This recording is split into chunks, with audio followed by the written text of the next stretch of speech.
Olá, meus queridos alunos do nono ano do Colégio Alexandre Dumas, que é o professor Willer, e hoje a gente vai estar em nosso segundo encontro da aula de História, ok? No capítulo 4 do livro, e o tema que nós vamos estar estudando, capítulo 4 ou 5, é o período que vai de 1918 a 1939. Esse período também é chamado de período entre guerras. Por que período entre guerras?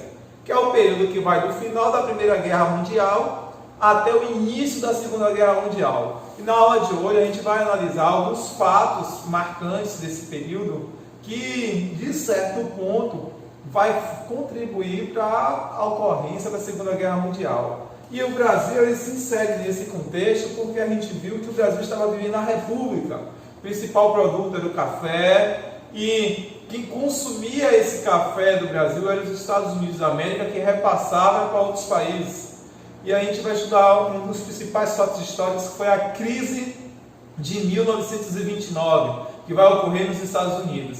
Então, o que acontece? Os Estados Unidos, nesse período, vai se tornar, após a Primeira Guerra Mundial, vai se tornar o principal país do mundo, ou seja, a principal potência econômica. Então a gente viu que a Primeira Guerra Mundial, a Europa ficou totalmente destruída.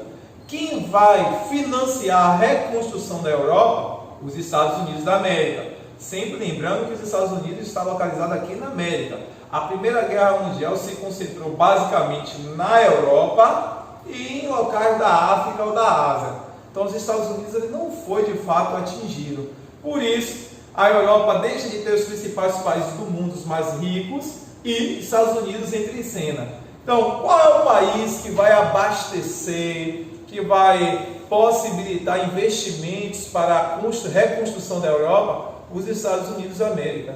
Só que tem um detalhe: quando a gente estudar a chamada crise de 1929, a gente vai ver que quando os Estados Unidos entra em uma crise econômica, falta dinheiro, falta lucro, o que acontece? Todos os outros países entram na crise também. É aquela brincadeira, a gente fazer aquela analogia, o efeito dominó. A gente faz aquela carreira de dominó um atrás do outro, que quando uma peça cai, todas as outras começam a cair. Porque a economia ela é assim, uma coisa está conectada à outra. E quando a principal tem um problema, os demais são prejudicados.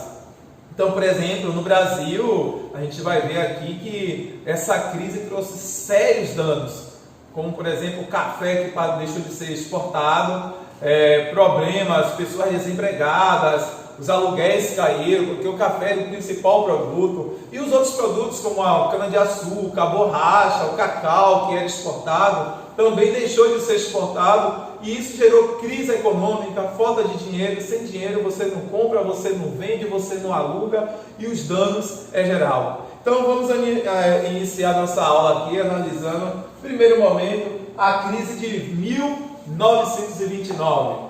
Mas anterior a 1929, nesse período que a gente chama de período entre guerras, foi um momento que você tinha o modo de vida americano, ou seja, os Estados Unidos naquele momento era um modelo de vida que todos os outros países capitalistas do mundo queria ter, ou seja, a sociedade do consumo, a sociedade do chamado desenvolvimento, do avanço tecnológico, aonde todo mundo que trabalhava ganhava muito bem, empregos para todos, facilidade de crédito, boas moradias, tecnologia de ponta, essas pessoas com acesso a tudo isso. Então as pessoas consumiam produtos e trocavam rapidamente, porque aquela condição de vida capitalista, consumista, parecia algo esplêndido. Então os Estados Unidos era o modelo do capitalismo para o mundo. E aí a gente vai ver aqui agora alguns aspectos. Então, após a Primeira Guerra Mundial, como a gente acabou de falar, os Estados Unidos tornam-se o centro das finanças mundiais, beleza? O principal país economicamente.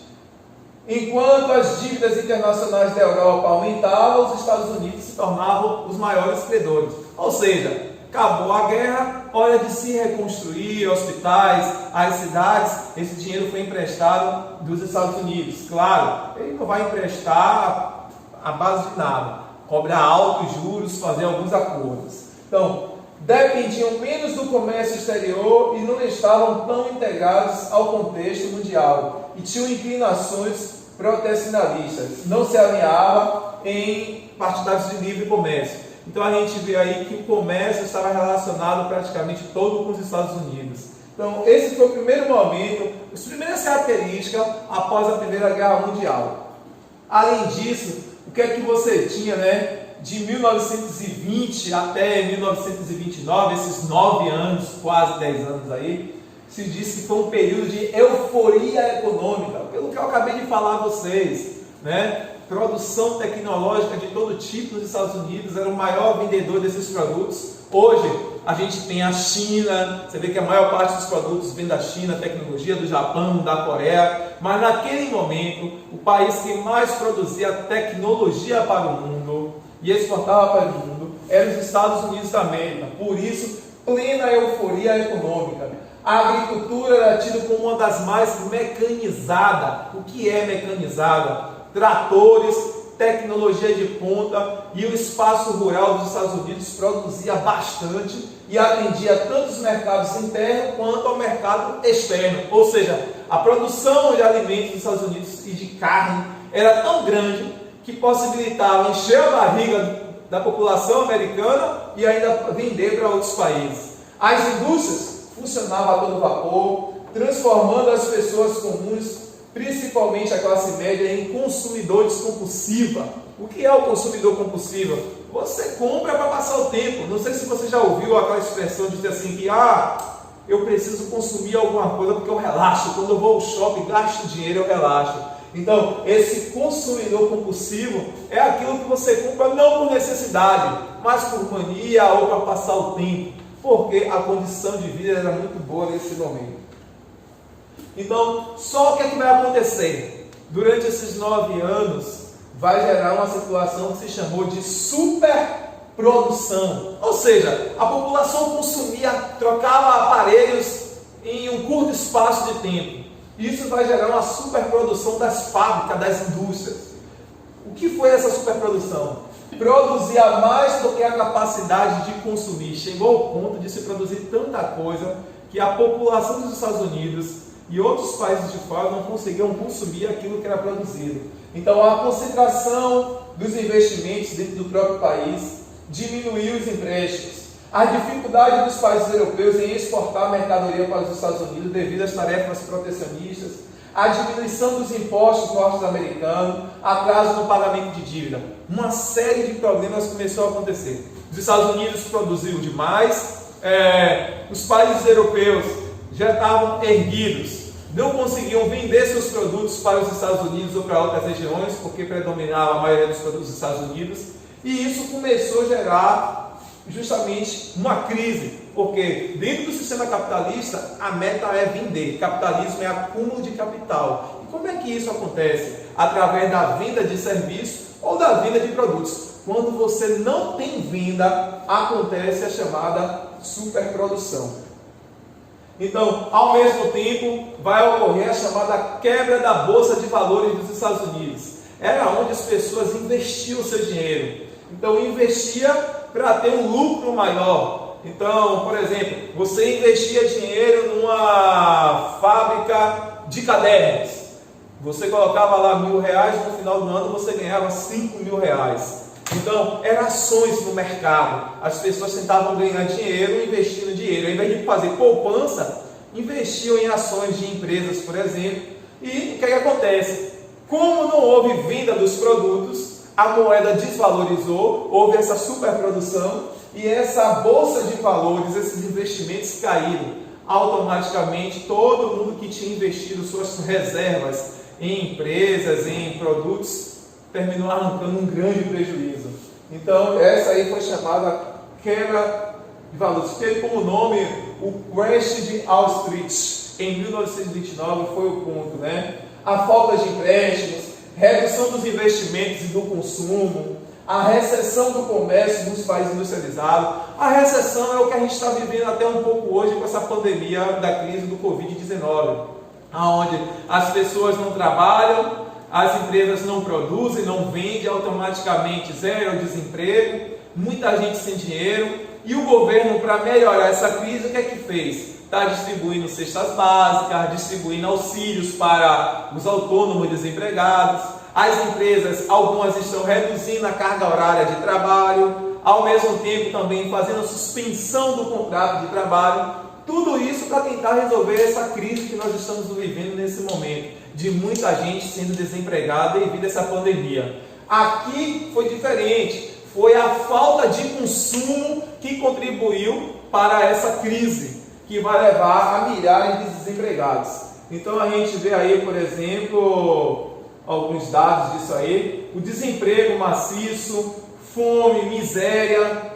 Alguns países onde a democracia era mais facilitada. A gente vai ver, por exemplo, que na Alemanha e na Itália vai surgir o nazismo e o fascismo, porque o que acontece? Com o capitalismo em crise, quem vai aparecer em cena é a Rússia, com o socialismo, afirmando que a culpa de toda a desgraça que estava ocorrendo no mundo, de toda a crise econômica, era a culpa do sistema capitalista que era desigual. Daí a Rússia vai propor o socialismo. Então, como forma de combater, por exemplo, o socialismo russo na Alemanha e na Itália, lembrando que a Alemanha e a Itália foram os mais prejudicados na Primeira Guerra Mundial, como a gente viu, ou seja, foram considerados os culpados da Primeira Guerra Mundial, vai formar lá os regimes nacionalistas totalitários, chamados de totalitário, com autoritarismo, aonde vai aparecer tanto o nazismo como o fascismo dentro da França, o que vai dar início ao processo da Segunda Guerra Mundial. Ou seja, uma das metas, teorias do nazismo, era eliminar todos aqueles que não fossem da mesma raça, então negros, homossexuais, deficientes, mulheres, todos eles sofreram consequências, judeus. Então, o que é que eu posso trazer um pouco mais para você aqui? Uma das consequências dessa crise vai ser isso: desemprego, por suas consequências, como consequência social, por causa da diminuição da produção, a inflação. O que mais a gente vai trazer aqui? O governo dos Estados Unidos vai tomar algumas medidas, como eu acabei de falar, medidas semelhantes a que o Brasil e outros países do mundo estão fazendo. O governo começa a investir em obras públicas para fazer geração de emprego, em obras de construção civil, estradas, prédios. O governo vai tentar abaixar os juros, o governo passa a emprestar dinheiro para as empresas, para que as empresas consigam se manter. Então, vou dar um exemplo do Colégio Alexandre Dumas: se os pais não pagam, a escola não paga os professores não conseguem consumir nada, não conseguem pagar suas contas, e assim vice-versa. Ou seja, é um efeito dominó. Todos caem. Se os pais que matriculam os filhos na escola ficam desempregados, isso afeta os professores, isso afeta o mercado, isso afeta as lojas, e o que vai contribuindo para mais e mais desemprego. Então o governo tem que tomar essa ação, e o que a gente vai ver é que o New Deal, o novo acordo nos Estados Unidos, vai ser essa interferência na economia que os Estados Unidos vai fazer. Então, o objetivo maior era a geração de emprego. Então, como eu falei, subsídio no interior para a produção agrícola, redução dos salários. Então, se o cidadão recebia 2.000, passa a receber 1.000 e passa a trabalhar menos. Tudo isso para que você possa gerar um mínimo de emprego, gerar um mínimo de renda e o capitalismo ele possa se desenvolver. Então, o que a gente vai ver aí é que a consequência dessa crise de 1929 vai ser a Segunda Guerra Mundial, aonde os efeitos vão ser muito maior do que a Primeira Guerra Mundial, o número de mortos vão ser muito mais pior. Então a gente vai ver que a Segunda Guerra Mundial esteve relacionada também ao fator econômico, devido a essa crise econômica que o mundo vai passar em 1929. Espero que vocês tenham entendido, peguem algumas das informações e a gente se encontre até a próxima.